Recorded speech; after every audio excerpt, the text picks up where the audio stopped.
Shalom, selamat malam jemaat Tuhan.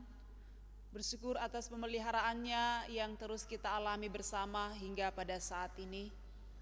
Mari sebelum kita beristirahat pada malam ini, kita menghadap hadirat Tuhan melalui renungan malam. Kita siapkan bagian firman Tuhan dari Injil Markus pasal 11 ayatnya yang ke-15 sampai dengan ayat 19. Sebelum firman Tuhan diberitakan, mari kita mohon tuntunan di dalam doa. Puji dan syukur kami persembahkan kepadamu, ya Tuhan pemilik kehidupan ini, atas segala kasih dan pertolongan-Mu yang Engkau boleh nyatakan buat kehidupan kami hingga pada saat ini. Penyertaan-Mu boleh kami alami mulai dari pagi hingga pada malam hari ini. Dalam berbagai aktivitas tugas tanggung jawab yang Tuhan percayakan, syukur bahwa kami boleh melewati semua itu dengan baik. Dan berkati apa yang telah kami lakukan, biarlah itu membawa hasil dalam kehidupan ini dan menjadi kemuliaan bagi nama Tuhan. Sebelum kami beristirahat, kami rindu mendengarkan suara Tuhan. Biarlah kuasa Roh Kudus menolong dan memampukan kami untuk menghayati kebenaran firman ini dalam kehidupan kami, dan tetap menjadikannya sebagai pegangan kami. Dan kami percaya bahwa Engkau mengasihi dan menolong kami, Engkau menguatkan kami untuk terus merindukan firman-Mu dalam kehidupan kami. Berfirmanlah, sesungguhnya kami umat-Mu bersedia untuk mendengarkannya. Kami berdoa dan bersyukur di dalam Tuhan kami Yesus Kristus. Amin. Injil Markus pasal 11 ayat 15 sampai 19. Lalu tibalah Yesus dan murid-muridnya di Yerusalem. Sesudah Yesus masuk ke bait Allah, mulailah ia mengusir orang-orang yang berjual beli di halaman bait Allah. Meja-meja penukar uang dan bangku-bangku pedagang merpati dibalikkannya, dan ia tidak memperbolehkan orang membawa barang-barang melintasi halaman bait Allah. Lalu ia mengajar mereka, katanya, "Bukankah ada tertulis, rumahku akan disebut rumah doa bagi segala bangsa? Tetapi kamu ini telah menjadikannya sarang penyamun." Imam-imam kepala dan ahli-ahli Taurat mendengar tentang peristiwa itu, dan mereka berusaha untuk membinasakan dia, sebab mereka takut kepadanya. Melihat seluruh orang banyak takjub akan pengajarannya, menjelang malam mereka keluar lagi dari kota. Demikian firman Tuhan yang kembali menyapa kita bersama pada hari ini. Yang berbahagia ialah kita semua yang Tuhan izinkan untuk mendengarkan firman-Nya dan selalu rindu untuk melakukannya dalam kehidupan yang Tuhan anugerahkan. Renungan kita pada hari ini edisi Jumat 12 Maret 2021 dalam tuntunan tema Rumahku adalah Rumah Doa. Bapak Ibu saudara-saudara yang dikasihi Tuhan, dalam perjalanan kehidupan yang Tuhan berikan bagi kita semua, apa yang ada tentu masing-masing memiliki fungsinya. Ya. Kalau di rumah kita masing-masing ada sejumlah perabotan-perabotan rumah tangga, ya, berharap bahwa sejumlah perabotan-perabotan itu difungsikan sesuai dengan fungsi yang sebenarnya. Dan bagaimana perasaan kira-kira bagi kita kalau perabotan-perabotan yang ada di rumah kita dialihfungsikan untuk hal-hal yang tidak benar, ya. Dan saya kira ini hanya contoh sederhana yang kita lihat dalam kehidupan ini. Kalau dalam pembacaan kita ini berbicara tentang Yesus menyucikan bait Allah. Bait Allah dipahami sebagai sebuah simbol di mana Allah hadir di tengah-tengah kehidupan umat. Bait Allah dipahami sebagai tempat yang suci, tempat yang sakral untuk memuliakan Tuhan. Dan sebuah kekecewaan yang ditemui oleh Tuhan Yesus ketika saat itu mereka pergi di Yerusalem Karena Yerusalem berada di bait Allah ada di Yerusalem. Dan yang mereka jumpai bukannya umat yang memuliakan dan menyembah Allah dalam bait Allah, tetapi yang dijumpai pada saat itu ialah pedagang-pedagang, bahkan orang-orang yang begitu banyak ada, tidak lagi melakukan apa yang dikehendaki oleh Tuhan Yesus. Di ayat yang ke-15 bagian terakhir dikatakan, meja-meja penukar uang dan bangku-bangku pedagang merpati dibalikkannya, dan ia tidak memperbolehkan orang membawa barang-barang melintasi halaman bait Allah. Nah, Bapak Ibu Saudara-saudara, kekecewaan yang terjadi pada diri Yesus dan murid-muridnya ketika orang banyak tidak lagi memfungsikan bait Allah sebagaimana mestinya. Tidak lagi memahami bahwa bait Allah itu adalah bait yang kudus, di mana di dalamnya orang memuliakan Allah, di mana di dalamnya orang menyembah Allah dan melakukan kebenaran. Dan di dalamnya juga terjadi praktek-praktek yang tidak dikehendaki oleh Tuhan Yesus. Di ayat yang ke-17 lalu ia mengajar mereka, katanya, bukankah ada tertulis, rumahku akan disebut rumah doa bagi segala bangsa. Setiap perayaan Paskah, banyak orang yang datang dari berbagai tempat ke Yerusalem masuk ke dalam bait Allah merayakan Paskah. Nah, disinilah Yesus berharap bahwa fungsi bait Allah saat itu dimanfaatkan sebagaimana mestinya.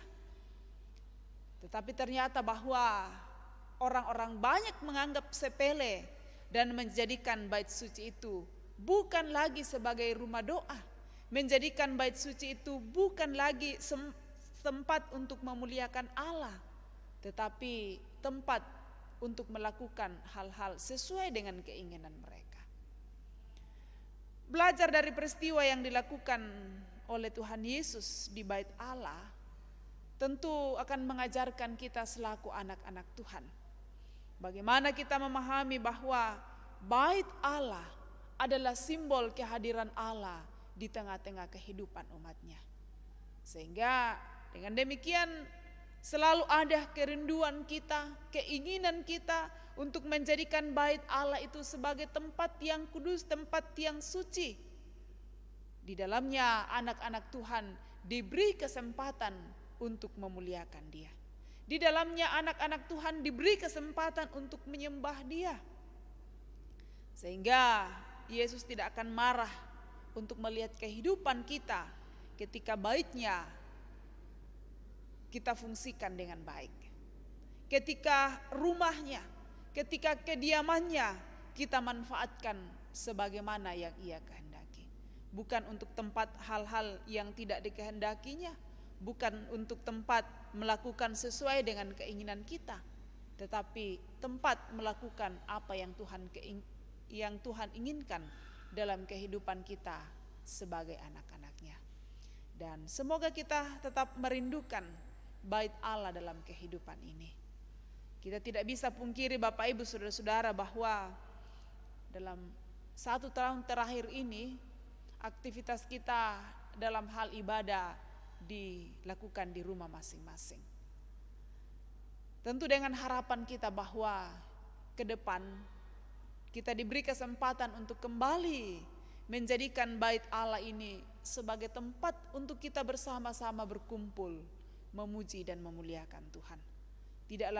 Tidak lalu muncul pikiran kita, sepertinya sudah lebih enak ibadah di rumah masing-masing. Mari terus berdoa bersama kepada Tuhan. Semoga pandemi COVID-19 ini berlalu dan kita diberi kesempatan untuk menikmati hadiratnya di dalam rumahnya yang kudus. Terpuji nama Tuhan dan firman-Nya menjadi pegangan dalam kehidupan kita. Amin. Mari kita berdoa. Segala puji, hormat dan kemuliaan kami persembahkan kepadamu ya Tuhan, atas kasih dan penyertaan-Mu yang Engkau boleh nyatakan dalam kehidupan kami. Terima kasih untuk hari ini Tuhan perkenankan kami untuk boleh jalani.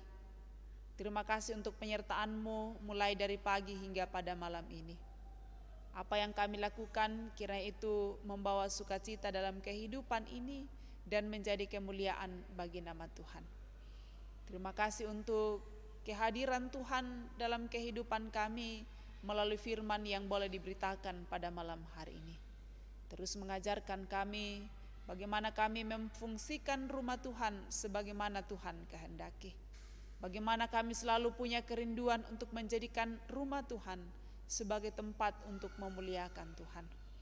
Dan kami rindu sekiranya ke depan jemaat-Mu dimungkinkan untuk kembali menikmati hadirat-Mu dalam rumah-Mu yang kudus di tempat ini. Karena itu dengan segala kerendahan hati kami terus bermohon, semoga pandemi COVID-19 ini berlalu dengan baik dan kami pun kembali menikmati indahnya persekutuan dalam Tuhan melalui ibadah-ibadah yang telah diprogramkan.